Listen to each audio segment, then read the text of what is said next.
যুবকরা সেই ছায়ার নিচে আশ্রয় পাবে, যেই যুবকরা তার যৌবন কালটাকে কাটিয়ে দিয়েছে আল্লাহর ইবাদতে। তারা ক্রিকেট খেলায় ব্যস্ত ছিল না, তারা ফুটবল আর ক্রামবোর্ড আর ডাঙ্গোটি আর ফ্রি ফায়ার পাবজির মধ্যে তার জীবন কাটায় নাই। নাশা ফি ইবাদাতিল্লাহ, তারা আল্লাহর ইবাদতে কাটিয়েছিল।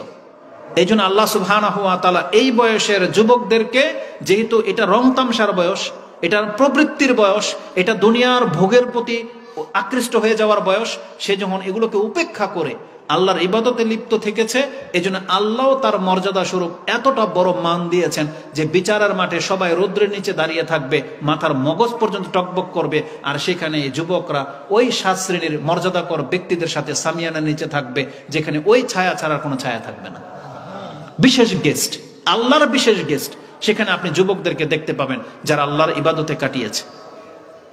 এই জন্য অবশ্যই যুবক বয়সের ইবাদতের মান আছে, এবং এই যুবক বয়সের হিসাব নিকাশও কিন্তু আছে কঠোরভাবে।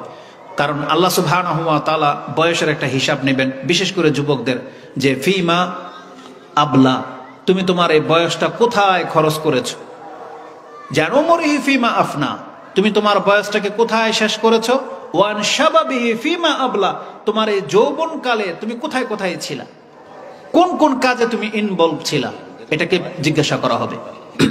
এটার জবাব না দেওয়া পর্যন্ত কোনো ব্যক্তি হাসর মাঠ থেকে সরতে পারবে না। তাহলে যেহেতু যুবক বয়সের দায় দায়িত্ব বেশি, জবাবদিহিতা বেশি, এই জন্য আল্লাহ সুবহানাহু ওয়া তাআলা তার ইবাদতের মধ্যে মান সম্মানও বেশি রেখেছেন। এই জন্য হীনতায় ভুগবেন না, আল্লাহ সুবহানাহু ওয়া তাআলার বন্দেগীতে লেগে যান। এটাই হচ্ছে আল্লাহ সুবহানাহু ওয়া তাআলার কাছে সবচেয়ে বেশি পছন্দনীয়। আপনার কাছে ওই ইতিহাসগুলো জানা থাকা দরকার। নবীদের মধ্যে অধিকাংশ নবীদেরকে আল্লাহ সুবহানাহু ওয়া তাআলা একবারে জন্মের পর থেকেই সৎ পথে পরিচালিত করেছেন। তারা খেলতামশার সাথে জড়ায় নেই। এমন হয় না আমাদের মতো যে তারা 10, 15, 20 বছর শুধু খেলতামশা করতো, তারপর আল্লাহ তাদেরকে বুঝ শক্তি দিয়ে হেদায়েত দান করছে, তারপরে নবী হয়েছে, এরকম না। আর ঈসা আলাইহিস সালাম তো জন্মের পর থেকেই তিনি বলতেছেন, ইন্নী আব্দুল্লাহ আতানিয়াল কিতাব ওয়া জাআলানি নাবিয়্যা।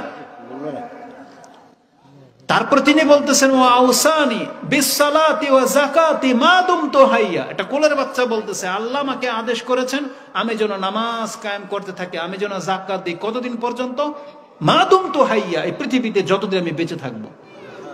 তার মানে ছোটবেলায় তাদেরকে খেলার সুযোগ আল্লাহ সুবহানাহু ওয়া তাআলা দেন নাই। ইসমাইল আলাইহিস সালাম, তার বাবা তাকে বলতেছে যে আল্লাহ বলতেছে আমি যেন তোমাকে জবাহ করব, তখন বয়স তার কত, মাত্র 6 থেকে 7। যখন একটা বাচ্চা দৌড়াদৌড়ি করতে পারে, সায়া, আল্লাহ বলছেন যে সায়া মানে তার সাথে দৌড়াদৌড়ি করতে পারে। এখন মানে যেই বাচ্চা থেকে দেখলে, যেমন এই যে 5-7 বছরের বাচ্চা দেখেন আপনি কত কিউট হয়, কত সুন্দর হয়, সেই বয়সের বাচ্চা ইসমাইল আলাইহিস সালাম, তিনি তার রবের প্রতি কতটা ঝুঁকে গেছেন। বলছে, ইয়া আবাতি ফাল সাতাজিদুনি ইনশাআল্লাহ মিনাস সাবিরিন, আপনাকে আপনার রব যা বলছে আপনি করেন, ইনশাআল্লাহ আমি ধৈর্য ধারণকারীদের মধ্যে আছি, আমি একটু অধৈর্য হব না। আপনাকে জবাই করতে বলছে, আমাকে জবাই করে দেন, আমি আল্লাহর জন্য কুরবান হয়ে যাব। বোঝেন কথা? কিন্তু আমাদের যুবকরা ও খেলতামশাই ছাড়তে পারে না। আল্লাহ সুবহানাহু ওয়া তাআলার জন্য পবিত্র হয়ে সালাত আদায় করবে, এটাই নাকি ও পারে না, তো আল্লাহর জন্য কি প্রাণ দেবে বলেন? কি প্রাণ দেবে? ও নেশাই ছাড়তে পারে না, ও একটা মহিলার জন্য প্রাণ দেয়, ও যা খুশি তা করে, কিন্তু আল্লাহর জন্য প্রাণ দিতে হবে এই মন মানসিকতার মানুষ কেন জন্মায় না? কেন আমাদের মধ্যে সে মেন্টালিটি হচ্ছে না? আজকে গণতন্ত্রকে রক্ষা করার জন্য একদল জীবন দেয়, কি মনে করেন? গণতন্ত্রকে রক্ষা করার জন্য এই দলাদলি করে একজন আরেকজনকে মেরে দিচ্ছে, মরে যাচ্ছে। অথচ আল্লাহর জন্য কবে মরবেন আপনি? আল্লাহর জন্য কবে দাঁড়াবেন? আল্লাহর দিনকে কবে কায়েম করবেন আপনি? আপনার চোখের সামনে শিরক হয়, আপনার চোখের সামনে বিদআত হয়, আপনার চোখের সামনে আল্লাহকে গালি দেয়, কিন্তু আপনার রক্ত গরম হয় না। ওই মুসলিমগুলা কোথায়? এটা মোটেও কাম্য নয়। ইসলাম নাজিল হয়ে গেছে 1400 বছর হয়ে গেছে। আমাদের কাছে ইতিহাস স্পষ্ট যে সাহাবায়ে কেরামদেরকে রাসূলুল্লাহ সাল্লাল্লাহু আলাইহি ওয়াসাল্লাম আল্লাহর দিকে ডেকেছিলেন, তারা আল্লাহর জন্য এই জমিনে কাজ করেছেন। আর আমরা শুধুমাত্র আল্লাহকে ছেড়ে দিয়ে বাকি হাজারো উদ্দেশ্য নিয়ে আমরা জমিনে কাজ করে যাচ্ছি, শুধু আল্লাহর কাজটাই শুধু করি না। অথচ আল্লাহ আমাদেরকে সৃষ্টি করেছেন, যে আল্লাহ বলেছেন, ওমা খালাকতুল জিন্না ওয়াল ইনসা ইল্লা লিয়াবুদুন, আমি জিন এবং ইনসানকে অন্য কোনো উদ্দেশ্য নিয়ে সৃষ্টি করি নাই, তারা শুধু আমার ইবাদত করবে, এটাই ছিল আমার একমাত্র উদ্দেশ্য। কিন্তু ওই আল্লাহর একটা উদ্দেশ্যকে ছুঁড়ে ফেলে দিয়েছেন, আর হাজার উদ্দেশ্য নিয়ে আমাদের দিন পার হয়। এটা মুসলমানদের চরিত্র না। তো মুসলিমদেরকে আল্লাহ সুবহানাহু ওয়া তাআলার দ্বীনের কাছে ফিরে আসতে হবে। আসুন আমরা এইদিকে যাবো একটু পরে, আগে শাবান মাস নিয়ে যেহেতু কথা বলতে চাচ্ছিলাম। তো শাবান মাসের প্রায় দিন কিন্তু শেষ হয়ে চলে যাচ্ছে। এই দিনগুলোতে আমাদেরকে কি করণীয়? প্রথম কথা বলেছিলাম যে শাবান মাসের তারিখগুলো আপনি গণনায় রাখবেন, ভুলবেন না। আর এই সম্পর্কে রাসূলুল্লাহ সাল্লাল্লাহু আলাইহি সাল্লামের কাছ থেকে দিক নির্দেশনা রয়েছে। আবু হুরায়রা রাদিয়াল্লাহু তাআলা তিনি বলেন যে কালা রাসূলুল্লাহ সাল্লাল্লাহু আলাইহি ওয়াসাল্লাম আহজুল হিলাল শাবান আলি রমাদান। ইমাম তিরমিজি তার সিয়ামের অধ্যায়ে হাদিসটাকে কোট করেছেন, যেটা আপনি 678 পেয়ে যাবেন, 678 অথবা 687 দেখেন। তাতে রাসূলুল্লাহ সাল্লাল্লাহু আলাইহি সাল্লাম বলেছেন আহসুল হিলাল শাবান আলি রমাদান, তোমরা শাবান মাসের তারিখগুলোকে সূক্ষ্মভাবে গণনা করো। কেন? লি রমাদান, রমজান মাসের জন্য। তার মানে যার কাছে শাবান মাসের তারিখের জ্ঞান আছে সে খুব সহজেই রমজান মাস হাসিল করে নিতে পারবে। কেমন? ধরে নেন, যেমন আজকের কথাটাই ধরে নেন, যেমন ধরেন আজকে 29 তারিখ গেল, শাবান মাসের আজকে ধরেন 29 তারিখ পার হলো। এই যে আজকের চাঁদটা, এটা হয় রমজানের প্রথম তারিখ হইতো অথবা শাবান মাসের 30 তারিখ। যেটা আজকে আমরা চাঁদ দেখতে পাই নাই, তার মানে আগামীকাল কয় তারিখ? শাবান মাসের 30 তারিখ, তাই না? কারণ যেহেতু চাঁদ দেখি না, তার মানে আগামীকাল শাবান মাসের 30 তারিখ। তারপরের দিন চাঁদ দেখার আর প্রয়োজন নাই, তারপরের দিন কি? রমজান। কারণ রাসূলুল্লাহ সাল্লাল্লাহু আলাইহি সাল্লাম বলেছেন সুমু লিরুয়াতিহি ওয়াফতিরু লিরুয়া ফাইন গুব্বিয়া আলাইকুম ফাআকমিলু ইদ্দাতা শাবানা 30। তোমরা চাঁদ দেখে সিয়াম রাখবে, চাঁদ দেখেই ভাঙবে। যদি চাঁদ তোমাদের কাছ থেকে আড়াল থেকে যায় তখন কি করবা? ফাইদ্দাতু শাবানা 30, তোমরা শাবান মাসটাকে 30 দিন গুনে নিবা বাস। কারণ আরবি মাস 30-এর বেশি হয় না। তাহলে রমজানকে হাসিল করার জন্য দুইটা ওয়ে, মানে দুইটা পদ্ধতি আছে। এক, চাঁদ দেখা। দ্বিতীয়ত হচ্ছে চাঁদ দেখা যায় না, কোনো সমস্যা নাই, শাবান মাসটাকে 30 দিন পুরো করে দেন। তাহলে 30 দিন কেমনি পুরো করবেন যদি আপনার কাছে এটাই জানা না থাকে যে আজকে কয় তারিখ? কিন্তু আজকে থেকে আপনি গণবেন যে কয় তারিখে পৌঁছলাম। 28 তারিখ যেদিন শেষ হবে সেই রাত্রে আমরা চাঁদ দেখার চেষ্টা করব, সবাই চেষ্টা করব। এটা শুধু চাঁদ দেখার কমিটির কাজ না, এটা শুধু মসজিদের ইমামের কাজ না, সবাই পশ্চিম দিকে তাকায়া চেষ্টা করবেন চাঁদ দেখা যায় কিনা। কারণ এটা ইবাদত। কারণ আল্লাহ সুবহানাহু ওয়া তাআলা বলেছেন মুমিনদের গুণ হলো তারা আকাশ জমিন আল্লাহর সৃষ্টি দেখে। কি জন্য? এবং তারা বলে সুবহানাকা, যে আল্লাহ তুমি পবিত্র। মা খালাকতা হাযা বাতিলা সুবহানাক, আল্লাহ তুমি এই সৃষ্টি জগৎকে অযথা সৃষ্টি করো নাই, নিশ্চয়ই তুমি পবিত্র। আল্লাহ সুবহানাহু ওয়া তাআলা বলেছেন যে ওই ব্যক্তি উত্তম যে চাঁদ দেখে, তারা দেখে কি জন্য? লিযিকরিল্লাহ, আল্লাহকে স্মরণ করার জন্য। উত্তম ব্যক্তি সে। কারণ শুধু আমরা সারা জীবন ঘড়ির টাইম দেখে নামাজের ওয়াক্ত নির্ণয় করি, কখনো যে একটা বাচ্চা দেখবেন মহিলারা কি বলে, আজান যখন দেয় আজানের উপরে ভিত্তি করে তারা বোঝে যে কয়টা বাজে, বলছে 1টা বেজে গেল, বোঝে না। জুমার দিন যদি আজকে শুক্রবার, তার মানে আজকে জুমার দিন, এটাও বোঝে আজান শুই না, বুঝেন? কারণ সাধারণত জুমার দিন আজান হয় 12টায়, আর অন্যান্য দিন জুমার জোহর আজান কয়টায় হয়? মানে একটাই হয়। এটাই নিয়ম আমাদের সমাজগুলোতে। কারণ তারা তার সূর্য দেখে আজান দেয় না। তখন মৌলীরা আজান শুনে বলে 1টা বেজে গেল, দুপুরে এখন খাওয়া দাওয়া হয় নাই, পাকশাক হয় নাই। তার মানে তারা আজান শুনে বোঝে যে 1টা বাজে। কিন্তু এটা না, বরং আল্লাহ সুবহানাহু ওয়া তাআলা মুমিন বান্দার কাজ হলো সে সূর্য দেখবে ওয়াক্তের জন্য, যে সূর্য কি মাথার উপর থেকে সরলো, তার মানে আমার যোহরের ওয়াক্ত হয়ে যাচ্ছে। সূর্য কি ডুবে যাচ্ছে, কারণ আমাকে ইফতারি করতে হবে। সূর্য ডুবে গেলে তারপর ইফতারি করবে। তারা ওই ঘড়ির কাঁটার দিকে তাকায় থাকে না। তা আল্লাহ সুবহানাহু ওয়া তাআলার সৃষ্টির মাঝে আল্লাহকে চিনার তারা চেষ্টা করে।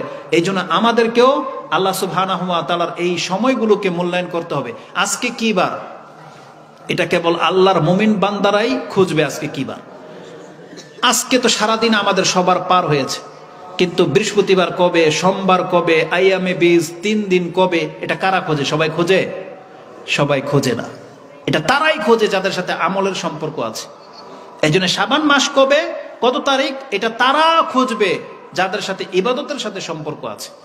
কেননা রাসূলুল্লাহ সাল্লাল্লাহু আলাইহি ওয়াসাল্লাম অধিক মাত্রায় শাবান মাসে সিয়াম রাখতেন। উসামা বিন যায়েদ তিনি বলতেছেন, বলতুলি রাসূলুল্লাহ সাল্লাল্লাহু আলাইহি সাল্লাম, ইয়া রাসূলুল্লাহ মা আরাকা তাসুমু শাহরান মিনাশ শুহুরি লাম শুহুরি মা তাসুমু ফি শাবান, আপনাকে অন্য কোন মাসে এত সিয়াম রাখতে দেখি না যত সিয়াম আপনি শাবান মাসে রাখেন। এত রোজা আপনি শাবান মাসে রাখেন কেন? তখন রাসূলুল্লাহ সাল্লাল্লাহু আলাইহি ওয়াসাল্লাম বলেছেন, যাকা শাহরুন যালিকা শাহরুন ইউগফালুন নাসু আনহু বাইনা রাজবি ওয়া রমাদান ওয়া হিয়া শাহরুন তুরফাউ আমালু ইলা রাব্বিল আলামিন।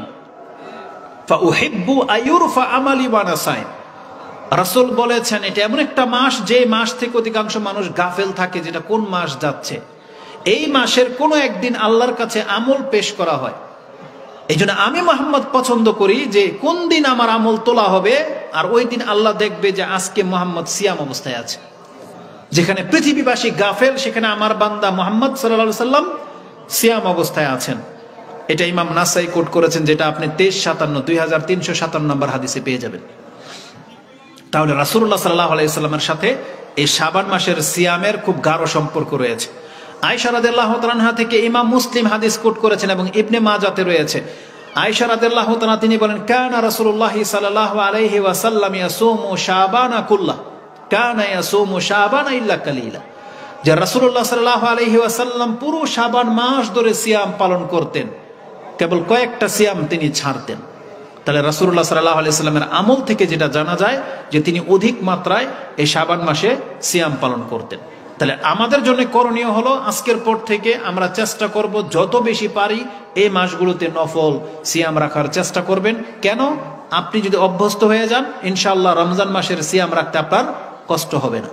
যা মাথা ব্যথা, মাথা ঘুরানো, অস্থিতিশীল, খারাপ লাগা সব শাবান মাসে ছেড়ে দেন। শাবান মাসে যাতে সব দূর হয়ে যায়। রমজান মাসে যেন আর মাথা না ঘুরায়, রমজান মাসে যেন পিপাসা না লাগে, রমজান মাসে যেন আপনার ভুল না হয়। এবং আপনাকে আরেকটা কারণে শাবান মাসকে গুরুত্ব দিতে হবে। এই যে আমাদের এই মোবাইল, এটা আমাদের অধিকাংশ মানুষকে পাপী করে। এই মোবাইল, এই মোবাইলে যত কিছু আমরা দেখি বা যতক্ষণ আমরা ব্যবহার করি মোবাইল, আপনি এখন থেকে কন্ট্রোল নিয়ে আসেন। তাতে কি হবে? আপনার একটা সিয়ামও নষ্ট হবে না।